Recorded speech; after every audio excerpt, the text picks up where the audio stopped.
মনে হয় স্কুলে গিয়েছিলেন। এই দেখুন সিলেবাস প্রায় শেষ হয়ে গিয়েছে।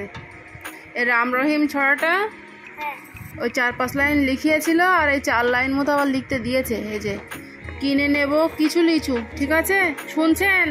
এখান থেকে শেষ পর্যন্ত লিখুন। লেখা হয়ে গেলে বলবেন আমাকে, হ্যাঁ? লিখে নিন। রাম রহিম ছড়ার 4 লাইন আগে একদিন স্কুল থেকে সোনাদেরকে লিখিয়েছিল, বাকি 4 লাইন যেটুকু ছিল সোনাদেরকে সেগুলো আজ লিখতে দিয়েছে। তো সেটাই সোনা সন্ধ্যাবেলা বসে লিখছিল। তো গাইস, আপনারা সবাই কেমন আছেন? আশা করছি ভালো আছেন, আমরাও ভালো আছি। সুতরাং ভিডিওটি দেখতে থাকুন।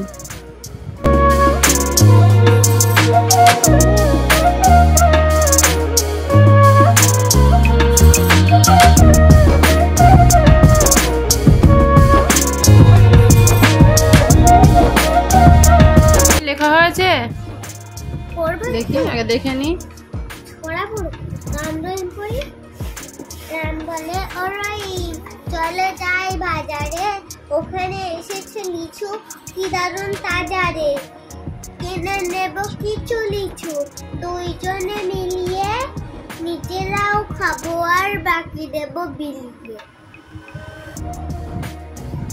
আচ্ছা, একবার রিডিং পড়ুন, বই দেখে পড়ুন। ছড়ার নাম রাম রহিম, লেখকের নাম সহ কিন্তু। ছড়ার নাম রাম রহিম, লেখক লেখিকা সুনীতি মুখোপাধ্যায়। এবার বলুন।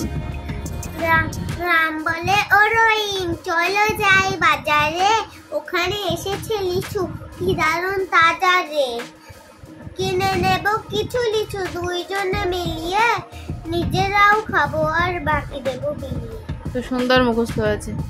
আচ্ছা, অন্য সাবজেক্টে স্কুলে কি কাজ রয়েছে বার করুন তো শোনা। বন্ধুরা, এখানে শোনার প্রথম সাবজেক্টের কাজ লেখা হয়ে যাওয়ার পরে আরও অন্যান্য কাজ ছিল, তার থেকে শোনার অঙ্ক সাবজেক্টের খাতার কাজটি নিয়ে লেখাতে শুরু করিয়ে দিয়েছিলাম। হাতে লেখা সুন্দর করবেন। 3 4 34 3 5 35। এটা কত?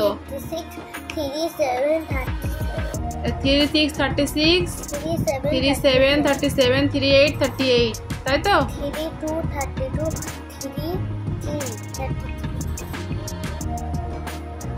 3 4 34 4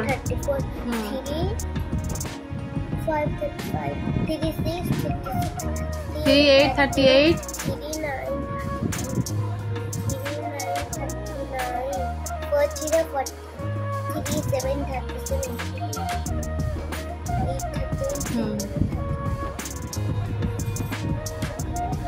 3 7 37 3 8 38। আচ্ছা, তাহলে আমাদের এখন লিখতে দিলে পারবো পরীক্ষায়? আচ্ছা, জিকে বইটা একটু বার করুন তো, মানে পড়তে হবে। তো এরপরে খাতার কাজগুলো লেখানো হয়ে যাওয়ার পরে জিকে বইয়ের কিছু প্রশ্নকে পড়িয়ে নিয়ে ছুটি দিয়ে দিয়েছিলাম। সুতরাং আজকের ব্লগ আমাদের এটুকুই। দেখা হচ্ছে আবারও এক নেক্সট ব্লগে। আজকের এই ভিডিওটি যদি আপনাদের ভালো লেগে থাকে তাহলে ভিডিওটিতে একটি লাইক দিয়ে আমাদের চ্যানেলটিকে অবশ্যই সাবস্ক্রাইব করবেন। Thank you.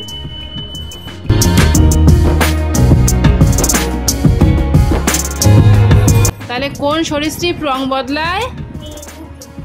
আচ্ছা, বানান করুন তো।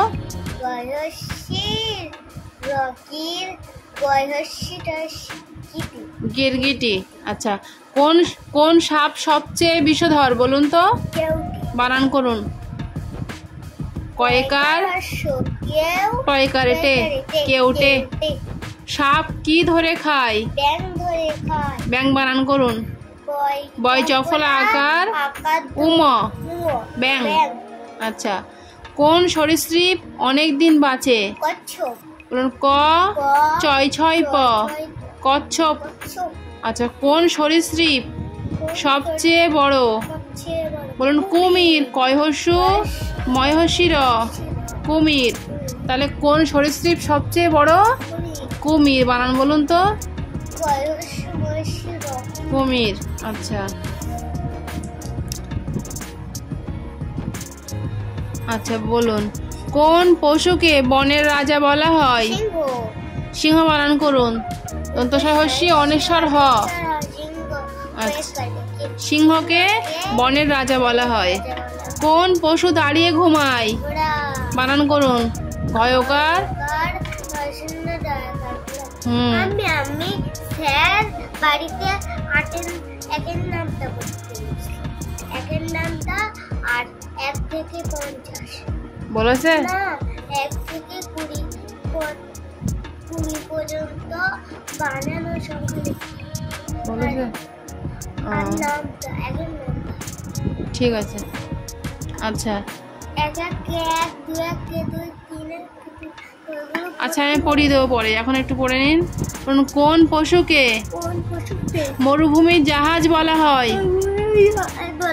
বলুন। উটকে। হর্ষৌট উট। কয়েকারে কে? উটকে। কোন পশু বাড়ি পাহারা দেয়?